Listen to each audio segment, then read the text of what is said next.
Bueno, otro tema que ha sido saliente también en las últimas horas es lo que terminó escribiendo en la red social el ministro de Economía, Caputo, donde criticó a las prepagas que están declarando, dijo, la guerra a la clase media. Nosotros del gobierno vamos a hacer todo lo que esté a nuestro alcance para defender a la clase media. Claro, las prepagas aumentaron las cuotas a los afiliados un 367% en el último año. En lo que va de este 2024, 40% en enero, 30% en febrero, 21% en marzo, 16% en abril. Esto da un acumulativo de 155% en 4 meses. Prácticamente de 2 meses a esta parte se ha duplicado para todo el mundo, sea el plan que tenga, en definitiva, a precios realmente casi estrafalarios e inalcanzables para mucha gente. La doctora María José Lubertino es abogada, también ha sido legisladora, me acuerdo, titular del INADI, y ya está en contacto con nosotros. Doctora Lubertino, buenas tardes, ¿cómo le va? Mi nombre es Daniel Toledo con Luis Sosa aquí en Cadena Sudamericana. ¿Cómo está usted? ¿Qué tal? Muy bien, muchas gracias. Bueno, efectivamente, como usted dice, yo creo que los dichos del ministro Caputo son un acto de cinismo, porque más de 5 millones de personas, casi 5 millones y medio de personas, se ven sometidas a estos aumentos impagables en las prepagas, básicamente porque el Estado ha desregulado la actividad. ¿Qué quiere decir esto? El nuevo gobierno, en el decreto 70, que está en debate, que fue rechazado por el Senado, pero que todavía no ha sido rechazado por la Cámara de Diputados, hay 2 artículos, uno que elimina la Superintendencia de Salud, que era la que controlaba a las prepagas, y otro en el que elimina la obligación de esa superintendencia de autorizar los aumentos. En el año 2013, con el gobierno anterior, hubo aumentos de las prepagas, pero los aumentos eran autorizados por el Estado. Ahora, 7 empresas u 8 empresas, que todos sabemos sus nombres, que tienen un rol oligopólico, en lugar de competir entre sí, como dice el presidente, que es la libertad de mercado, que competirán entre sí, se sientan los 7 u 8 de las prepagas más importantes, acuerdan un aumento que no tiene ninguna lógica ni sentido y que no se compadece con los ingresos de la mayoría de las personas que tienen prepagas. Ese oligopolio está representado, creo que hay 4 empresas que tienen el 70% de los afiliados. OSDE el 35%, después Swissmedica del 15% y un poco menos Galeno y también Sancor, con respecto al tema prepagas. Esto es un oligopolio, evidentemente, y maneja el mercado.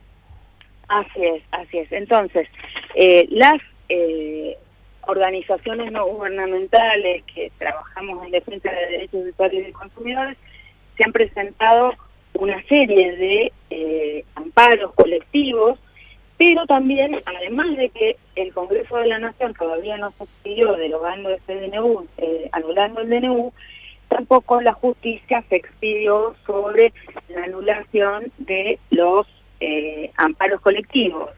Sí debemos decir que en el caso de algunos amparos ya se han presentado amparos individuales. En el caso de la jurisdicción de San Martín, la doctora Marta Fons ha sido una de las que ha dado lugar a una medida cautelar contra el hospital italiano, generando ella a partir de una acción individual una acción colectiva, y eso otro juzgado de San Martín también, y eso debería ser tomado como ejemplo. Y nos queda, por supuesto, recurrir al COPREC, que es de alguna manera el ámbito de mediación a nivel nacional, es el espacio de conciliación que ofrece la Secretaría de Defensa de los Consumidores, y por supuesto presentar amparos individuales mientras el Congreso de la Nación no dé baja a este DNU, que nosotros entendemos que es inconstitucional, ¿no? Porque obviamente está contra la ley de defensa de la competencia la decisión que están tomando de derogar este tipo de controles.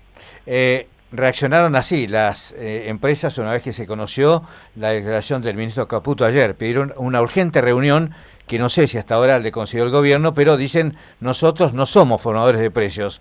¿Qué cree que puede pasar con esta reacción?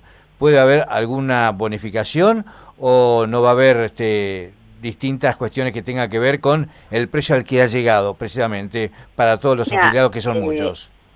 Yo creo que los dichos del ministro Caputo de que nosotros vamos a hacer la defensa de la clase media es un acto de cinismo, porque lo que hay que explicarle a todos los que hoy se ven perjudicados es que fue el propio gobierno el que desreguló la actividad, y estos aumentos se dan porque el gobierno lo habilitó. Es decir, lloran sobre la leche derramada que ellos mismos derramaron.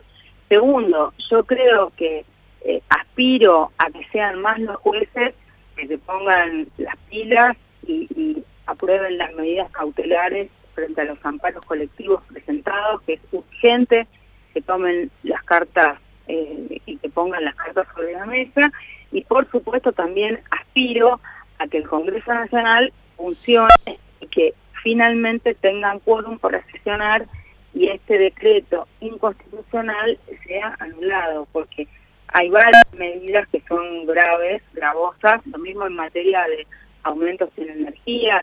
También estamos sufriendo, porque no es solo el aumento de las prepagas, hay aumento de la electricidad, aumento del agua, aumento del gas, que no se compadecen con el ingreso de bolsillo de la mayoría de las personas, y aun cuando digan que están impactando en los usuarios de mayores ingresos, todo esto tiene un efecto inflacionario, y además hubo aumentos también para los sectores medios y los sectores bajos.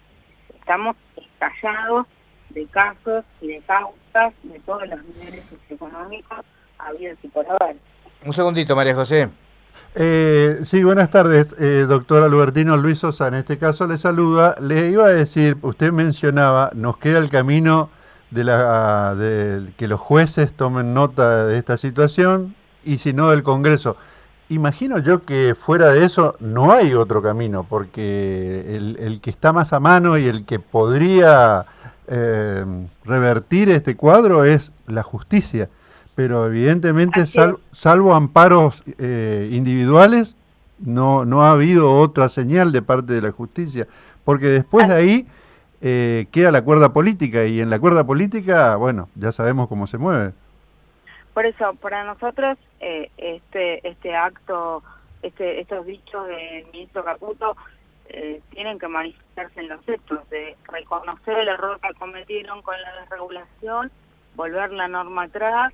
Y ¿cómo que no son formadores de precios? No son formadores de precios, se ponen de acuerdo 4 empresas y aumentan lo que quieren, cuando quieren, el Estado no controla y los ciudadanos están en un estado absoluto de indefensión. Además, no estamos hablando de un bien suntuario, estamos hablando de que más de 5 millones de personas están en la salud privada, y el derecho humano al acceso a la salud en condiciones dignas debe ser resguardado, aunque estas sean personas más pudientes que otras, que están en obras sociales o en la salud pública. Hay un límite para lo que las personas pueden pagar, porque no se compadece con sus ingresos. Entonces hay un estado de indefensión que además pone en riesgo la vida y la salud de las personas, ¿no? Ahora, el decreto, el famoso decreto número 70, el que estableció la desregulación, ¿en alguna parte establece algún mecanismo que permita, por ejemplo, evaluar la estructura de costos de las prepagas para decir, bueno, esto es lo que corresponde o no? No, para nada. Deroga absolutamente lo que existía, que era la Superintendencia de Salud, y deroga la responsabilidad del Estado de autorizar los aumentos. No hay ninguna norma, y es más, la Secretaría de Comercio ha derogado un montón de normas que tienen que ver con los resguardos de defensa de los usuarios y de los consumidores. Si sigue vigente el decreto, es muy difícil que se pueda recomponer la situación.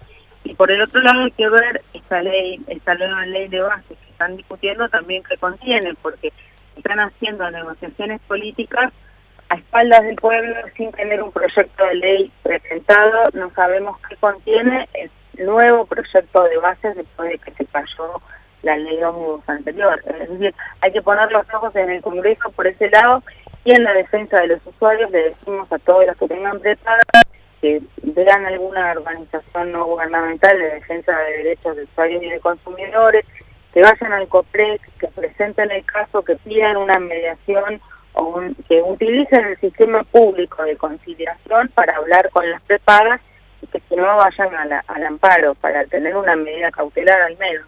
Y en ese caso, imaginemos que la justicia actúa con agilidad, con rapidez. ¿Es la justicia la que establece hasta dónde se retrotrae el valor de la cuota o cómo se define eso? Bueno, ha habido casos en donde la justicia retrotrae y establece el valor de la cuota con algún parámetro. Por ejemplo, en el caso de una jubilada que tiene una serie de enfermedades, que venía pagando una suma, que su jubilación es tanto, hay razonable. Es como cuando uno fija una indemnización, pero este no debe ser el rol de la justicia. La justicia no puede reemplazar a la política. Esto es algo que debe ser una regulación para todos igual. O sea, excepcionalmente debe intervenir la justicia en casos donde se comete una injusticia, pero cuando todo es injusticia, es muy difícil que la justicia, en el caso concreto de cada... Imagínense que son 5 millones de casos que tendrían que intervenir, o sea, es un disparate. No, decía, me llamaba la atención que tratándose de 5 millones de personas que tienen este servicio, haya tan pocas presentaciones en el ámbito judicial. Bueno, es que las personas se están sorprendiendo ahora. Hay varios amparos colectivos, pero además las personas no saben cuáles son sus derechos. Algunas personas tratarán de pagarlo, algunas personas van a dejar la prepaga y van a tratar de ir a la salud pública o a una obra social. O sea, las decisiones son diversas y no son tan pocas las presentaciones. Probablemente no conozcamos todas las presentaciones. Usted conoce las presentaciones por lo que aparece en los medios de comunicación. Sí, a mí me parece inclusive que de 6 meses o más, inclusive a esta parte, mucha gente prefirió dejar las prepagas, claro, que ni siquiera hizo presentación judicial. La gente va aguantando, hace lo que puede, y lo mismo pasa con... A ver, la prepaga la pueden dejar porque todavía tenemos salud pública y gratuita, pero también, fíjese con el dengue lo que está pasando, que los hospitales están estallados, o yo tengo alumnos en la facultad que son del Garrahan o del Gutiérrez, y nos cuentan que les trasladan pacientes que después las prepagas no les cubren los tratamientos que las propias hospitales están gestionando con las empresas de salud. Entonces es todo un entramado muy complejo. Por un lado, yo siempre he defendido que haya un seguro único de salud universal. Desde la época del doctor Alfonsín venimos planteando esas cosas, que las decía Aldo Neri, que ha fallecido, y también en algún momento la presidenta Cristina Fernández planteó la necesidad de un seguro único de salud. Eso es lo que necesitamos en la Argentina. Este sistema privatista es un sistema donde ganan siempre unas empresas y la prestación de la salud no es buena. Hay que fortalecer la salud pública, fortalecer la educación pública y pensar también en un replanteo en la órbita de los servicios de energía, porque estamos rehenes de un sistema de combustibles fósiles que no va para ningún lado, y los perjudicados siempre somos los ciudadanos y ciudadanas de a pie. Doctora Lubertino, muchas gracias. Hasta luego, muy amable. Gracias a ustedes. Saludos. María José Lubertino, abogada, en su momento política también. Esta mujer comenzó con la Unión Cívica Radical y terminó en el Frente para la Victoria en su momento, ¿te acordás? Sí, señor. Fue titular del INADI también en algún momento.